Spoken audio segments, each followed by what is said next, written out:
यहाँ पर लाइट का बड़ा इशू है। एक तो जब मैं अपनी पर्सनल बात बताऊं कि हम डे नाइट काम करते हैं, यानी कि शिफ्टों में काम करते हैं।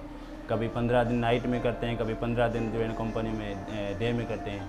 तो हम रात को ड्यूटी करके आते हैं यहाँ सुबह, तो सुबह तकरीबन 8 बजे तक लाइट होती है। यहाँ ड्यूटी कर हमारे 8 बजे ख़त्म होती है, घर पहुँचते हैं लाइट होती नहीं। तो 2016 यानी 2016 से कंटिन्यू हम इसी मोहल्ले में रह रहे हैं। यहाँ पर इस मोहल्ले के अलावा भी जहाँ पर जो आबादियाँ हैं, यहाँ पर ज़्यादातर जो लोग हैं वो यानी कि कंपनियों में, इंडस्ट्री में लगे हुए हैं। ज़्यादातर रोज़गार है, गवर्नमेंट जॉब या कोई अपनी प्रॉपर्टी या कोई अपना कारोबार के ऐसे दुकानदार थोड़े बहुत हैं जो यानी कि मोहल्ले वगैरह के ज़रूरत के लिए हो। बाकी तकरीबन लोग हैं वो कंपनियों में काम करते हैं।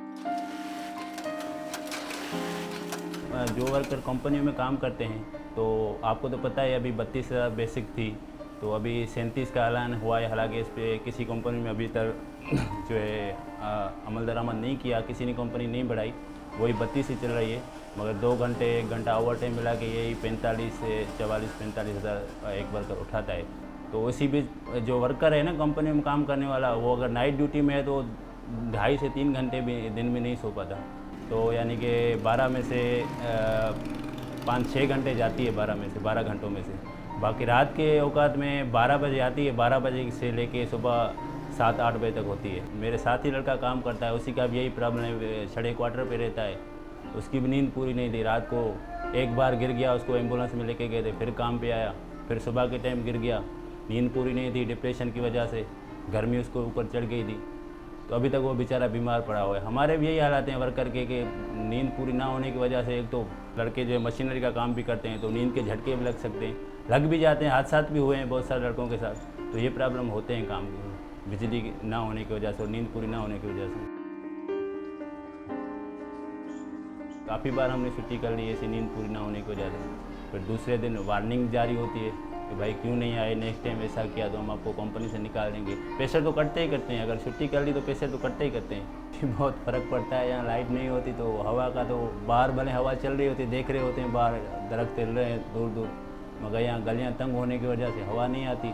तो जैसे लाइट चली जाती है तो ज़्यादातर तो हम बाहर ही निकल जाते हैं, सड़कों पे या किसी चौरंगी पे जाके बैठ गए, वहाँ हवा आ जाती है। तो जब तक लाइट नहीं होती यही गुजारा ऐसे ही करते हैं। कंपनी की तरफ से तो हमें कोई ऐसी ऑफ़र नहीं हुई कि आपको बैटरी देंगे या घर पे सिस्टम देंगे। हालांकि कंपनी वाले अपना कंपनी में हमें सहूलियत दें फिर भी अच्छा है। वहाँ पर भी गर्मी बहुत है, हीट इतनी होती है कि बंदा काम नहीं कर पाता। हालांकि घर से ज़्यादा वहाँ पे हीट होती है, मशीनरी चलती है, तो वहाँ पे वो सिस्टम करें तो फिर अच्छा है। यहाँ तो हम देख लेंगे, मगर हमने सोचा है, अभी पिछले महीने भी हम गए थे सैलरी पे बैटरी लेने के लिए, मगर बैटरियाँ को रकम इतनी है कि पहुँच से दूर है, हम बमुश्किल घर चला पाते हैं इतने सैलरियों में। तो यहाँ पर जो सिस्टम है ना, हम किराएदार रह रहे हैं, तो यहाँ पर फिक्स होता है हमारे ऊपर कि आपको इतना किराया देना है। आपको बिजली और लाइट जैसे आ रही है जा रही है, वो खुद मालिक मकान देख लेता है कि उसका कितना खर्चा आ रहा है नहीं आ रहा। हमारे ऊपर फिक्स है। अभी ये आप बैठ रहे हैं यहाँ, इतनी खोली है, इतनी इस खोली का हम 14,000 रुपये बढ़ रहे हैं रेंट खाली। बाकी वो बिजली हो गई, जहाँ गैस हो गई, वो मालिक का मकान खुद देख लेता है। वर्कर क्या इस्तेमाल करता है, एक पंखा लगा हुआ है मेरे घर पे, ज़्यादा 1 से 2 कमरा है तो 2 पंखे लगे हुए हैं, एक इस्त्री होती है घर में, और वर्कर क्या यूज़ करता है, कुछ भी यूज़ नहीं करता। मगर 14,000 किराया बहुत है यहाँ पे। अभी 32,000 सैलरी में से 14,000 किराया दे बंदा, 14,000 किराया दे, बाकी राशन क्या खाएगा। असल में लाइट का ना होना तो एक मेजर इशू है, खाली वर्कर्स के ऊपर नहीं है, ये सबका, ख़ास तौर पे शहरों में रहने वाले लोगों का, क्योंकि इतनी इतनी खोलियाँ होती है, तंग गलियाँ होती है, तंग घर होते हैं, तो वहाँ तो लाइट का मेजर इशू है। के इलेक्ट्रिक वालों से हमारी तो यही गुजारिश होगी, अगर ये हमारा पैगाम आपके तवस्सुल से सुन सकें, तो आपको अगर लोड शेडिंग करनी है तो आप ऐसा दौरानिया सेट करें ताकि जो है ना वर्कर्स को मुश्किलात ना हो सके। जैसे कि आपको सुबह 5 बजे से लेके 8 बजे तक ये दौरानिया ये है कि वर्कर्स जो है ना, भले लाइट नहीं हो फिर भी अगर सोने वाला होगा फिर भी सो सकता है, ये 5 से 6 घंटे। या इसी दौरानिया का कोई लोड शेडिंग का टाइम इस रखें ताकि वर्कर्स को मुश्किलात ना हो। 10 मुहर्रम से पहले भी यहाँ रोड वगैरह बंद किया था आबादियों ने कि भाई ये लाइट वगैरह क्यों जा रही है, ज़्यादा जा रही है, हद से ज़्यादा जा रही है, और बिल बहुत आ रहे हैं। बिल लाइट नहीं होती मगर बिल बड़ा चढ़ा के आ रहे हैं। तो यहाँ के इलेक्ट्रिक का दफ्तर भी यहाँ है हमारे इलाके में, तो वहाँ गए थे, वहाँ लोगों ने तोड़ फोड़ भी की थी। कुछ बीच में आ गए थे, सियासतदान ने बीच में आ गए थे, अफसर भी बड़े बड़े आ गए थे बीच में, मामला हल हुए थे 1-2 दिन, फिर लाइट सही चली थी, उसके बाद फिर वही कहानी है। अगर सोलर सिस्टम की बात की जाए तो मेरे घर पे तो जगह है लगाने की, क्योंकि बिल्डिंग पे छतें लगा सकते हैं। अगर कंपनी ताउन करेगी या कोई ताउन करेगा तो हम अगर ऐसे करेंगे या हमें इंस्टॉलमेंट पे दे देंगे, फिर भी हम इंस्टॉलमेंट भर सकते हैं, मेरे घर के ऊपर लग सकती है। मगर बहुत सारे ऐसे जगह हैं जहाँ पे जो ये सहूलत भी नहीं है कि उनको छत नहीं होती अपनी, क्योंकि रेंट पे दी होती है हर चीज़, तो वो नहीं लगा सकते। मगर उनको भी ये कर सकते हैं कि बैटरी की सहूलत कर दें, चलो 2 घंटे में बैटरी चार्ज हो गई, फिर चार्ज हो गई, 2-3 घंटे लाइट चली गई तो उसको यूज़ कर सकते हैं। और हर कोई इंस्टॉलमेंट भर सकता है, क्योंकि एक सहूलत है। हर कोई चाहेगा कि आराम करे, आराम करेगा तो कमाने जाएगा, अगर वो नींद पूरी नहीं करेगा कैसे कमा सकेगा।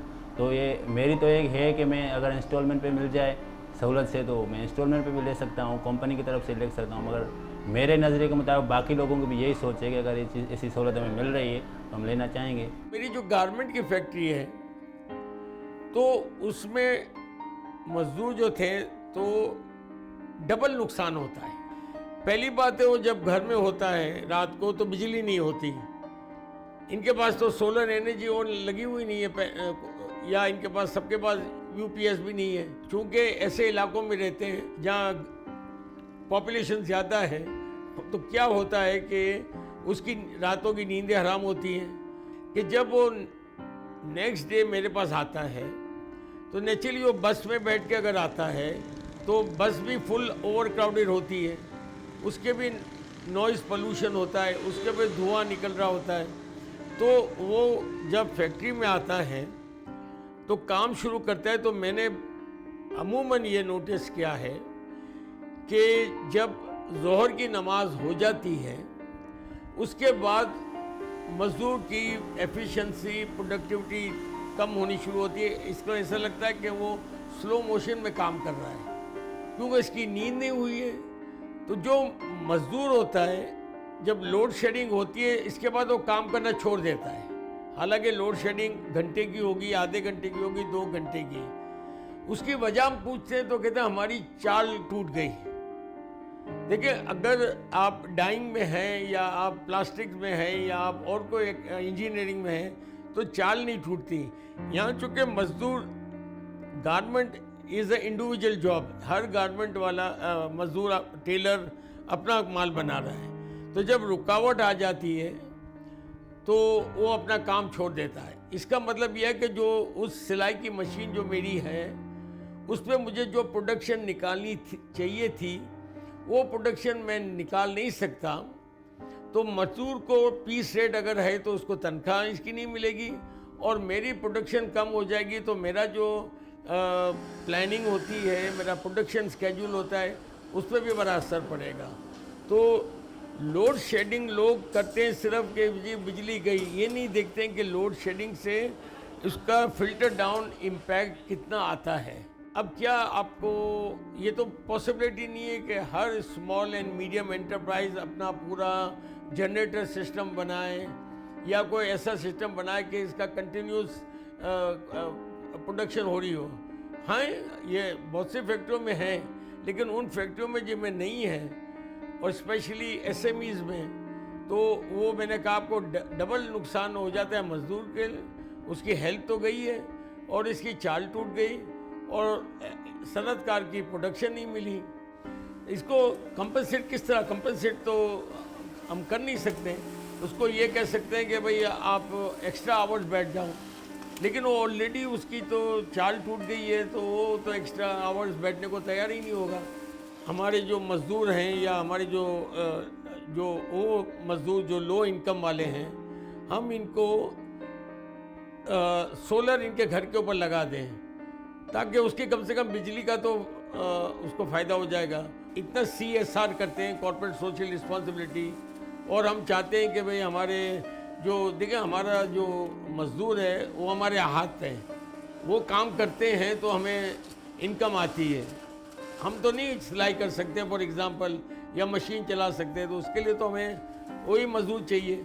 अगर वो मज़दूर सेटिस्फाइड नहीं है, वो मज़दूर काम इसलिए नहीं कर सकता कि उसके साथ ये सब तकलीफ़ें हैं, तो नुकसान दोनों का हो गया।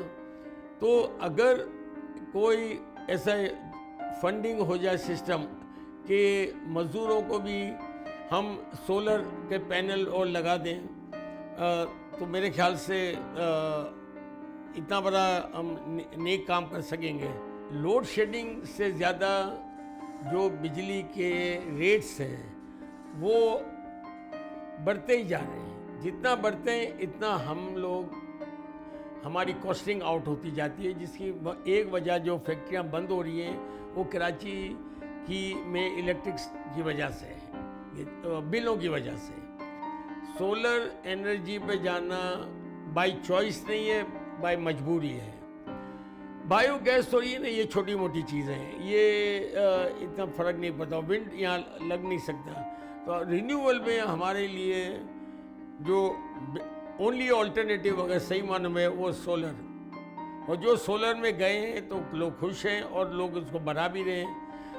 मैं तो ये कह रहा हूँ कि ये तो बेहतरीन मौका है जो दुनिया भर में हो रहा है कि आप इतना फ्री कर दें और इतना एडवांटेज दे दें कि लोग सोलर घरों में भी लगाएं और सोलर फैक्ट्रियों में भी लगाएं और अपने और जगह भी सोलर लगाएं।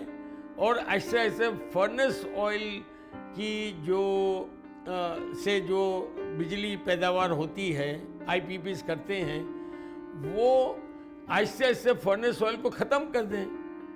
फिर सेकंड स्टेप में आगे जाके कोयले को ख़त्म कर दें। विंड पावर और सोलर को इतनी तरजीह दें, पाकिस्तान का ओवरऑल इलेक्ट्रिसिटी का कॉस्ट बहुत कम हो जाएगा।